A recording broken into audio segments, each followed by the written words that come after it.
March ತಿಂಗಳು ಇನ್ನೂ ಕೂಡ ಕೊನೆಗೊಂಡಿಲ್ಲ. ಅದಾಗಲೇ ಬಿಸಿಲ ಧಗೆ ತಳಲಾಗ್ತಾ ಇಲ್ಲ. ಮಂಗಳೂರು ನಗರದಾದ್ಯಂತ ಇರುವ ಗಿಡಗಂಟಿಗಳಿಗೆ ನೀರು ಹಾಯಿಸುವರಿಲ್ಲದೆ ಡಿವೈಡರ್ ಸರ್ಕಲ್ಗಳಲ್ಲಿ ಇರುವಂತಹ ಗಿಡಗಳು ಒಣಗಿ ಹೋಗ್ತಾ ಇವೆ. ಸ್ಮಾರ್ಟ್ ಸಿಟಿಯಲ್ಲಿರುವ ಗಿಡ ಮರಗಳಿಗೆ ನೀರುಣಿಸುವ ಅಗತ್ಯವಿದೆ.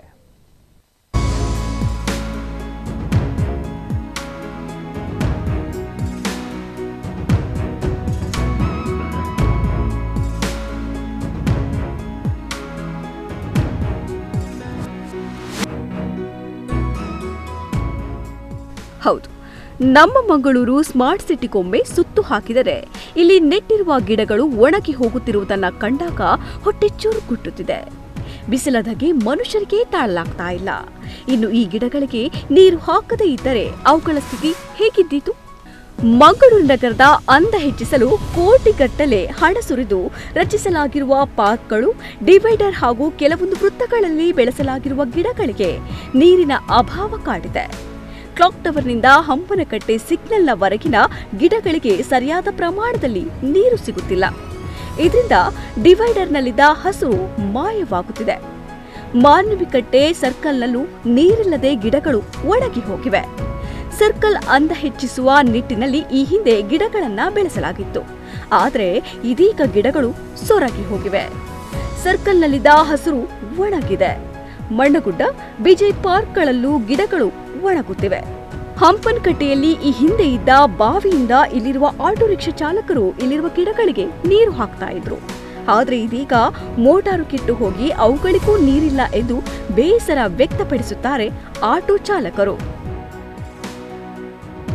ಇಲ್ಲಿ ಅಂದರೆ ಮುಗಳೂರು ಕನ್ಸ್ಟ್ರಕ್ಷನ್ ಅವರು ಇಲ್ಲಿನ ಕೆಲಸ ಎಲ್ಲ ಮಾಡಿ ಆದ ಮೇಲೆ ಇಲ್ಲಿ ಫುಲ್ ಹೂವಿನ ದತ್ತಿ ಎಲ್ಲ ನೆಟ್ಟಿದ್ದಾರೆ. ನೆಟ್ಟು ಮತ್ತೆ 1 ವರ್ಷ ಅವರ ಕಾಂಟ್ಯಾಕ್ಟ್ನಲ್ಲಿರುವಾಗ ಇಲ್ಲಿ ಮೋಟರ್ ಹಾಕಿ ಕೊಟ್ಟಿದ್ದರು ಬಾವಿಗೆ. ನಾವೇ ಒಂದು 3 ಜನ ಡ್ರೈವರ್ನವರಲ್ಲಿ ನೀರು ಬಿಡ್ತಾ ಇದ್ದೆವು. ಅದರ ಮೇಲೆ ಅವರ ಕಾಂಟ್ಯಾಕ್ಟ್ ಎಲ್ಲ ಹೋದ ಮೇಲೆ ಅದು ಕಾರ್ಪೊರೇಷನಿಗೆ ಅವರು ಬಿಟ್ಟು ಕೊಟ್ಟರು. ಅದರ ಮೇಲೆ ಮೋಟರೆಲ್ಲ ಹೊತ್ತಿ ಹೋಗಿ ಅದು ಇವತ್ತಿನವರೆಗೆ ಮೋಟರ್ ಚೇಂಜ್ ಮಾಡಿಲ್ಲ. ಯಾಕೆಂದರೆ ಕಾರ್ಪೊರೇಷನ್ ಅವರು ಅದನ್ನು ವ್ಯವಸ್ಥೆ ಮಾಡಬೇಕು. ಯಾಕೆಂದರೆ ಮೇಯ್ನ್ ನಮ್ಮ ಸಿಟಿ ನೋಡಿ, ಇದು 10 ಜನ 4 ಊರಿಂದ ಬಂದವರು ಇಲ್ಲಿ ತಿರುಗುವಂಥ ಒಂದು ಪ್ಲೇಸ್ ಇದು. ಅದು ಕಾರ್ಪೊರೇಷನ್ ಅವರು ಅದಕ್ಕೆ ಒಂದು ವ್ಯವಸ್ಥೆ ಮಾಡಬೇಕು ಸರ್. ಅವರು ಸಹ ಇಲ್ಲಿ ಹತ್ತಿರ ಬರುವುದಿಲ್ಲ. ಈಗ ನಮಗೆ ನೀರು ಹಾಕುವಂತ ಹೇಳಿದ್ರೆ ಇಲ್ಲಿ ಯಾವುದೇ ವ್ಯವಸ್ಥೆ ನಮಗಿಲ್ಲ. ಅದು ಕಾರ್ಪೊರೇಷನ್ ಅವರ ಬಾವಿಗೊಂದು ಮೋಟ್ರನ್ನು ಕರೆಕ್ಟ್ ಮಾಡಿ ಅದನ್ನು ಮಾಡಿಕೊಟ್ಟರೆ ನಾವಿಲ್ಲಿ ಆಟೋದವರು ಇದಕ್ಕೆ ನೀರೆಲ್ಲ ಬಿಟ್ಟು ವರ್ಷ ನಾವು ಮಾಡ್ತಾ ಇರ್ತೇವೆ. ಈಗ ಯಾವುದಿಲ್ಲ ಅಂತ ನಾವೆಂತ ಮಾಡಲಿ? ಇಲ್ಲಿ ಸಾವಿರಾರು ರೂಪಾಯಿ ವೆಚ್ಚ ಮಾಡಿದ ಡಿವೈಡರ್ ಸರ್ಕಲ್ ಅವ್ಯವಸ್ಥೆ. ಡಿವೈಡರ್ ಹಾಗೂ ಸರ್ಕಲ್ಗಳಲ್ಲಿ ಸಾವಿರ ರೂಪಾಯಿ ವೆಚ್ಚ ಮಾಡಿ ಗಿಡಗಳನ್ನು ಬೆಳೆಸಿದ್ದು ಬೇಸಿಗೆಯಲ್ಲಿ ನಿರ್ವಹಣೆ ಮಾಡದೇ ಇದ್ದಲ್ಲಿ ಅವುಗಳು ನಾಶವಾಗುತ್ತವೆ. ವೆಚ್ಚ ಮಾಡಿದ ಅನುದಾನ ಉಪಯೋಗವಿಲ್ಲದಂತಾಗುತ್ತದೆ.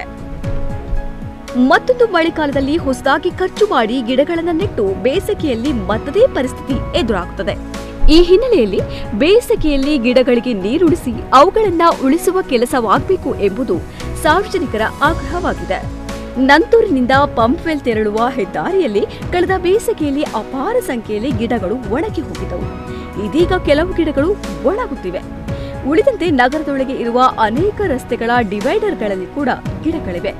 ಅವುಗಳಿಗೆ ವಾರಕ್ಕೊಮ್ಮೆಯಾದರೂ ನೀರು ಹಾಯಿಸುವ ಕೆಲಸ ಪಾಲಿಕೆ ನಡೆಸಬೇಕು ಎಂದು ನಾಗರಿಕರು ಒತ್ತಾಯಿಸುತ್ತಿದ್ದಾರೆ. ಮಂಗಳೂರು ನಗರವನ್ನು ಸುಂದರಗೊಳಿಸಬೇಕಂತೇಳಿ ಎಲ್ಲ ಕಡೆಗಳ ಮಂಗಳೂರಿನ ಹಲವಾರು ಕಡೆಗಳಲ್ಲಿ ಡಿವೈಡರ್ಗಳಲ್ಲಿ ಗಿಡಗಳನ್ನು ನೆಟ್ಟಿದ್ದಾರೆ. ಎಂತಹ ಅವಸ್ಥೆ ಅಂದರೆ ಆ ಗಿಡಗಳಿಗೆ ನೀರಿಲ್ಲ. ಇವತ್ತು ಇಷ್ಟೊಂದು ಬೇಸಿಗೆ ಕಾಲದಲ್ಲಿ ಆ ಗಿಡಗಳು ಇವತ್ತು ಸೊರಗಿ ಹೋಗ್ತಾ ಇದೆ. ಗಿಡಗಳು ಸಾಯುವಂಥ ಪರಿಸ್ಥಿತಿ ಇದೆ. ಎಲ್ಲ ಡಿವೈಡರ್ಗಳಲ್ಲಿ ಇವತ್ತು ಗಿಡಗಳನ್ನು ನೆಟ್ಟಿದ್ದಾರೆ. ಅದಕ್ಕೂ ಒಂದು ವ್ಯವಸ್ಥೆ ಮಾಡ್ತಕ್ಕಂಥ ಒಂದು ಯೋಗ್ಯತೆ ಮಂಗಳೂರು ಮಹಾನಗರ ಪಾಲಿಕೆಗೆ ಇಲ್ಲ ಅಂತಕ್ಕಂಥದ್ದು ಒಂದು ನೋವಿನ ಸಂಗತಿಯನ್ನು ಕೂಡ ಈ ಸಂದರ್ಭದಲ್ಲಿ ಹೇಳ್ತಾ ಇದ್ದೇವೆ. ಖಾಸಗಿ ಸಂಸ್ಥೆಗಳು ನಿರ್ವಹಣೆ ಮಾಡಿದಲ್ಲಿ ಹಸುರೀಕರಣ ಸಾಧ್ಯತೆ. ಈಗಾಗಲೇ ನಗರದ ಕೆಲವು ರಸ್ತೆಗಳ ಡಿವೈಡರ್ಗಳನ್ನು ಸ್ಥಳೀಯ ಖಾಸಗಿ ಸಂಸ್ಥೆಗಳು ನಿರ್ವಹಿಸುತ್ತಿವೆ. ಕಂಕನಾಡಿ, ಬೆಂದೂರು, ಮಣ್ಣಗುಡ್ಡ, ಉರ್ವಸ್ಟೂರು ರಸ್ತೆ ಇತ್ಯಾದಿಗಳಲ್ಲಿ ಖಾಸಗಿ ಸಂಸ್ಥೆಗಳು ನಿರ್ವಹಣೆ ಮಾಡುತ್ತಿರುವ ಕಾರಣ ಅಲ್ಲಿನ ಡಿವೈಡರ್ಗಳಲ್ಲಿ ಹಸುರು ಕಂಗೊಳಿಸುತ್ತಿದೆ. ಇದೇ ಮಾದರಿಯಲ್ಲಿ ಇತರ ಕಡೆಗಳಲ್ಲೂ ಖಾಸಗಿ ನಿರ್ವಹಣೆಗೆ ಡಿವೈಡರ್ಗಳನ್ನು ವಹಿಸಿದಲ್ಲಿ ಹಸುರು ಉಳಿಸಲು ಸಾಧ್ಯ. ಇದೇ ಮಾದರಿಯಲ್ಲಿ ಇತರ ಕಡೆಗಳಲ್ಲೂ ಖಾಸಗಿ ನಿರ್ವಹಣೆಗೆ ಡಿವೈಡರ್ಗಳನ್ನು ವಹಿಸಿದಲ್ಲಿ ಹಸುರು ಉಳಿಸಲು ಸಾಧ್ಯ ಎನ್ನುವುದು ಪರಿಸರಾಸಕ್ತರ ಮಾತು. ಬ್ಯೂರೋ ರಿಪೋರ್ಟ್, ನಮ್ಮ ಕುಡ್ಲ 24/7 ಮಂಗಳೂರು.